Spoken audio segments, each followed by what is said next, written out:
I'm a girl. The secrets were... That was our favorite one.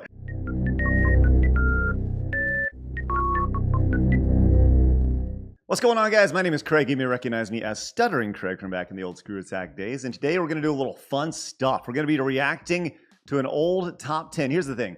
On this channel, I play through the entire NES library. I'm playing through the entire thing 5 minutes at a time and reviewing the games. I thought it'd be fun to go back and look at an old ScrewAttack top 10. I think it was 2007, maybe 2008, a long, long time ago, where we ranked the top 10 NES games. Now, the irony here is that there hasn't been a new NES game released since then. So I'll be very curious to see if anything has changed. If you are new to this channel, do me a favor, hit the old subscribe button. Look at that. It's a graphic on screen. There, it's going to go in just a minute. Hit it. It's good for you. We're growing incredibly fast. We're closing in on 20,000 subscribers. If you like the reaction videos and you like looking back on the old internet and the old games and just having a good time, man, I greatly appreciate that. That is awesome. Are we ready to get into it? I think we are. Yeah, let's go check it out. All right, so I legitimately haven't watched this in, I don't know, a decade or so. So let's see how this goes. The top 10 NES games from ScrewAttack way back in the day. This is definitely on game trailers, obviously, with all these screws flying. I never liked the screws flying around in it. You know, that was just me. All right, this is me and Tom back in the day. Everyone's is going to be different. Seriously, not one single list is going to be the same because there's so damn many classics and everyone has their favorites. Look at that production value right there. Look at that production value right there, man. All of that was some fast editing right there. And by the way we captured this back in the day, it was not like it was today. It took a lot of work to capture game footage back then. And hopefully you appreciated that. So the main things we did while putting our list together was A, make sure we choose only one game per franchise. And B, when we popped it back in, we could still play it for hours upon hours after all these years. Look at that B-roll. You may be saying to yourself, isn't this kind of generic for a ScrewAttack top 10? Well, yeah, but we had to do it. That clunky gray box shaped gaming into what it is today. Look at that. Hey, did you see that shot? Look at this shot. This was high level production value. Look at this, going from the light on the NES to what gaming is today. That clunky gray box shaped gaming into Look at what it this. is today. There it Hey, is, the I'm Wii. Stuttering Craig. That was some, wow. For ScrewAttack's top 10 NES games. Even today, that's a pretty good shot. Let's see what number 10 is. Oh, Kid Icarus. Yeah, buddy.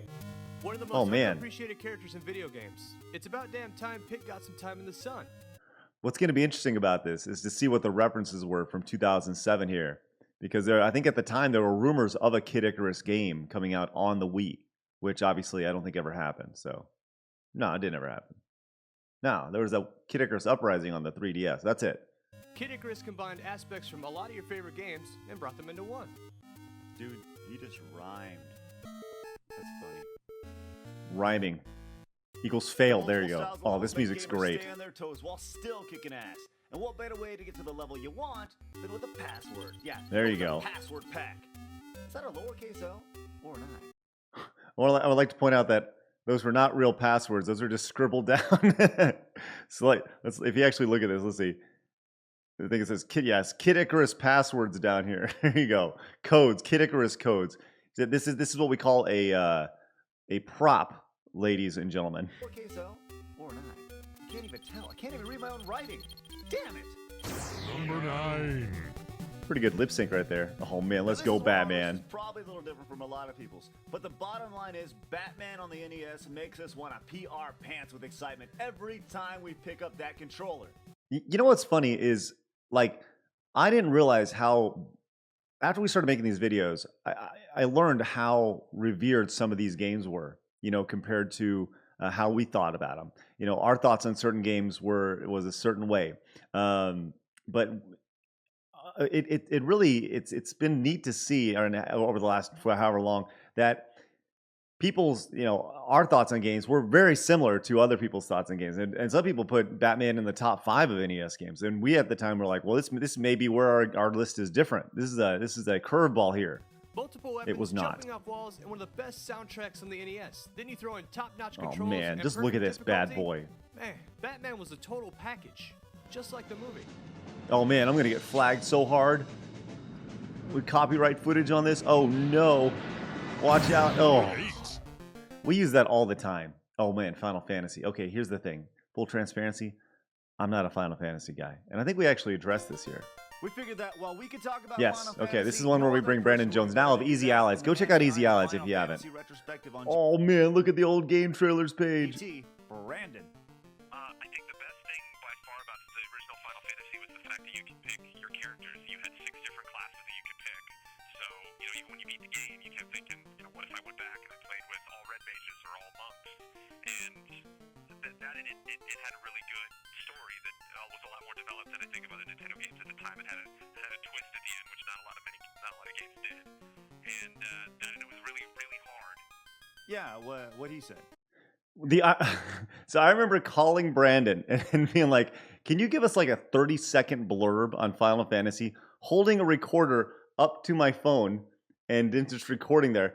I was listening to what he said. That may be the first time I actually listened to what he said because I was so concerned about putting pictures of Brandon Jones popping in and out of the Final Fantasy entry to even hear what he said. I legitimately don't even think I heard anything that he said up until right now. Oh man, let's go with that Ninja Gaiden. To the NES was generally a pretty bad translation. Games usually saw a dramatic drop-off in every category across the board. But Ninja Gaiden said, screw that, and pumped out sheer greatness. Yeah, buddy. Is it Ninja Gaiden or Oh, here we Gaiden? go. Ninja Gaiden. Hey! Well, that didn't help at all. The first time gamers were introduced to the top Well, that didn't games help of at all. time, Gaiden floored gamers with an in-depth storyline and the best cinematic cutscenes there were. Yeah, baby. For $5 on the Virtual Console, this is a must-have. Remember the Virtual Console? Man, the Virtual Console now is awesome. It's funny because as I go through and I listen to this, I can definitely tell what was written and what was just kind of improv as we went through. Most of this has been written for sure. And actually, about 6 months ago, I actually found an old yellow legal pad with all the scripts on it.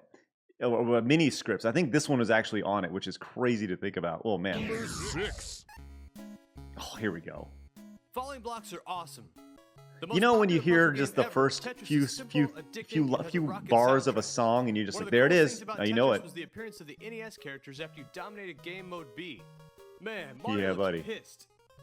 This ending actually tells a lot about the future of some Nintendo titles. I mean, Donkey Kong's playing the drums, Link is playing the ocarina, and Samus is playing a cello. What the hell See, that's a joke. And cello's spelled wrong, by the way. are you talking about? Number 5. Cello's spelled wrong. That's so funny. Cello. How do you spell cello? Chello. Of course, cello. Up, up, down, down, left, right, BA start. The code that was brought to the table in Contra will live forever. There you Not go. only because everybody knows the code, but also because it gives you 30 damn lives. So far, pretty Fast-paced, good. difficult run and gun action. We were introduced to Dun, dun, dun, giant-ass dun, dun. bosses Yeah, and baby. a number of different power-ups to just mow through the bad guys with. But let's be honest. I don't know why we didn't one choose that the really actual mattered. game audio. Spreader. Kind of weird. Number 4. Got a not good version. Oh, this is where we asked Ben. Yeah, we asked. This is 100% legit, by the way. We had such a hard time deciding whether to put Mega Man 2 or 3 on the list, we had to have a tiebreaker. Which game is better, Mega Man 2 or 3? 2. Okay, so legitimately, Ben pulls up, and that's exactly how it went. This is the third story apartment that I lived in. This is the ScrewAttack HQ at the time. Just open the door, and that's the first thing Ben gets. And so Ben selected it. All right, Mega Man 2 it is. But hey, if you got a problem with it, you take Look it at to old- high school Ben, not us. Good old sweet Ben. This was back when Dr. Wily's robot masters were actually robots. Now Death and not Battle stupid-ass showrunner. things Like boomer Coangers. What the hell's a boomer Coanger anyway? I would like to take credit for that joke long before the internet took care of that. The Boomer Coanger. I don't think anybody said that before us. What the hell's a Boomer Coanger? I want robots. Killer robots. With fun names. Well, Birdie you say trick. that now, but according to Mega Man 2, within the next 2 years, the world's going to Within the next 2 years. be populated by these evil robots, and they're all going to have their own stages. That's reassuring. Wow. We're flying through here, man. Yeah, we know the big shocker. Samus is a chick. That's pretty cool. But I think a lot of people get stuck on that and forget how great of a game the original Metroid really Right. is. You know, you Good got point. a point there. The immense Yep. amount of that's a natural response. Yeah, that's right. That's a good part of the. Yeah, well, you got a point there. I firmly believe in that. I feel like people look back at that. I stand by this. I don't think people thought Samus being a girl was as big a deal as it was made later on down the line. It was just, I don't know. It wasn't a big deal to me. I wasn't a big deal to any of my friends. And for me, that's a pretty good pull. You know, none of us cared that Samus was a girl. We actually thought it was actually very cool. So, and it wasn't because she was in a bikini. I just thought it was a cool looking sprite with the, green hair and the long hair. I think that's awesome. Power-ups, huge levels, and of course, the memorable Justin Bailey password that scored you the green-haired, scantily clad Chica with a gun for an arm. This was one of the first games that you actually had to stop and write down the password because it was so damn big. Yes. Hey kids, it's time for Handsome Tom's Useless Knowledge! I'll tell you this. The thing about Handsome Tom's Useless Knowledge, I wanted everybody to have their own kind of little thing, right? And a lot of time, Handsome Tom's Useless Knowledge came off this website called Wikipedia. So that's where a lot of the time his useless knowledge came from. There was a time where I had this like supercomputer that had like facts and stuff as well. We all had our own little bits that were fun. The supercomputer thing was pretty neat. But I always liked the VO of Handsome Tom's Useless Knowledge. Handsome Tom's Useless Knowledge! And look at that graphic. That is some straight limited Photoshop ability right there. Nintendo actually wanted to put a battery pack in the game for saving in the US version, but sales didn't do so well in Japan. So instead, they put it in our next entry. Ah, yes. Naturally. Zelda. Zelda is worth its weight in gold. Ooh, man, look at that. That's where you take a game and you record it in like 144p or 240p, and then you try to make it as big as you possibly can. Oh my gosh, that's so bad. Inspired by Miyamoto's childhood experiences of playing in the woods and destroying Octorok. You can see the keyframing there, how poor that was. And giant man-like pigs. This open area free-roaming experience was GTA before GTA was even a concept. Just without the whole hooker, murder, and firearms thing. Man, only if Miyamoto hadn't grown up so sheltered. As we mentioned, this is the first... I remember seeing that clip of Miyamoto, I remember seeing this on like a TV show. Like somebody took this. They thought this was so funny that they took this and they, like over in Europe or something, and they, like just this. And really the only reason why we did put his head on it in this situation is because the camera didn't move. We just put a still picture of Miyamoto's head on the character here. Miyamoto hadn't grown up so sheltered. Didn't even move it. As we mentioned, this is the first game to feature a battery pack to Good save old games, Screwy the Monkey, so yeah. Nintendo heads wouldn't have to worry about their passwords. Nintendo Just heads. make sure to hold down that reset button when you're done playing, or you could lose all your data, and that would suck. Gotta be honest.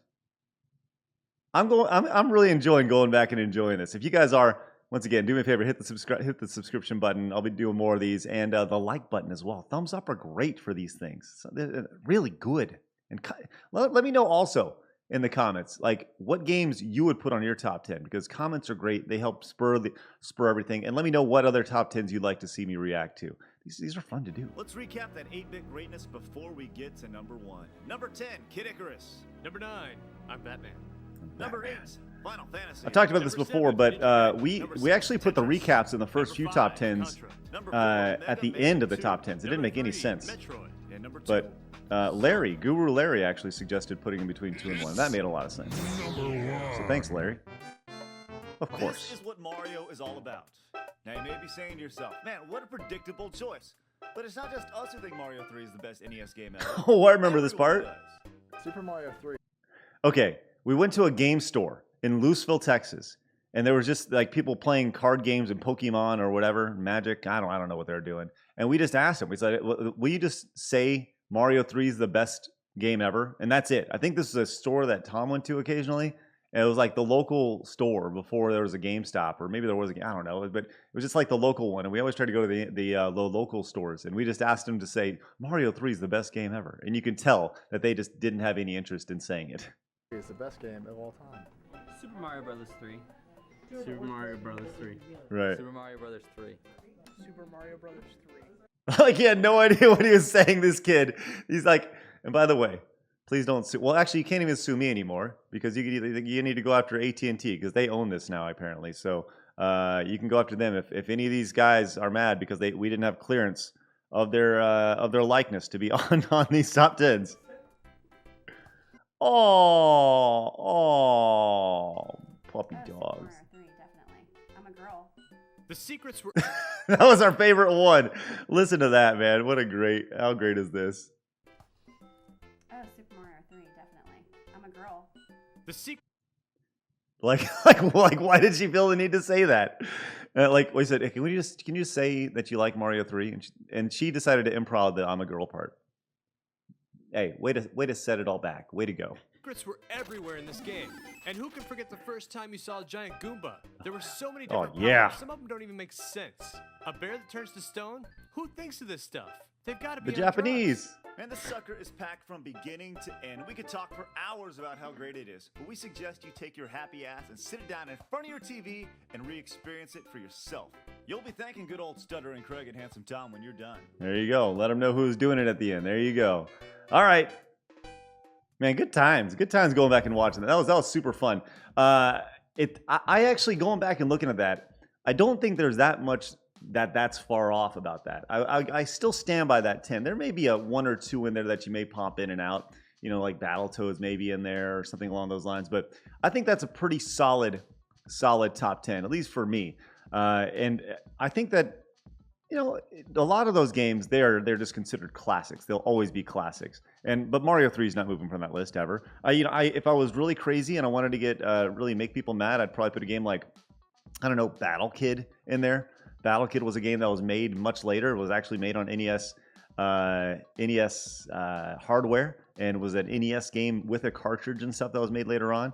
I think that would have been fun to do, but Battle Kid wasn't out when we made that top 10. So anyways, good times. Great times right there. If you guys enjoyed the video, once again, do me a favor, hit the subscribe button. Yeah, baby. Look at that. It's flying on in there. And once again, I want to encourage you guys, if you guys want to follow my career, and you have followed my career, I have a new project I would love for you guys to check out. It's called Collaborator Club. If you're a creator of any kind, whether you have 1 subscriber or 1 million subscribers, or 1 follower on Twitch, or 10,000 followers, or 100,000 on Twitch, it's a great place to go. You can find people to create with, and actually, you can actually go invest in this new project I have, this Collaborator Club project, and be a part of the business by going to WeFunder.com/Collaborator Club. Once again, the link is going to be in the description and in the pinned comment. I would love for you guys to check it out. If you're looking for an investment, it may be for you, it may not be for you, but you can at least check it out and see if it is. I really believe this is a really, really cool project that's going to be a really great thing moving ahead. I think it's an amazing tool. So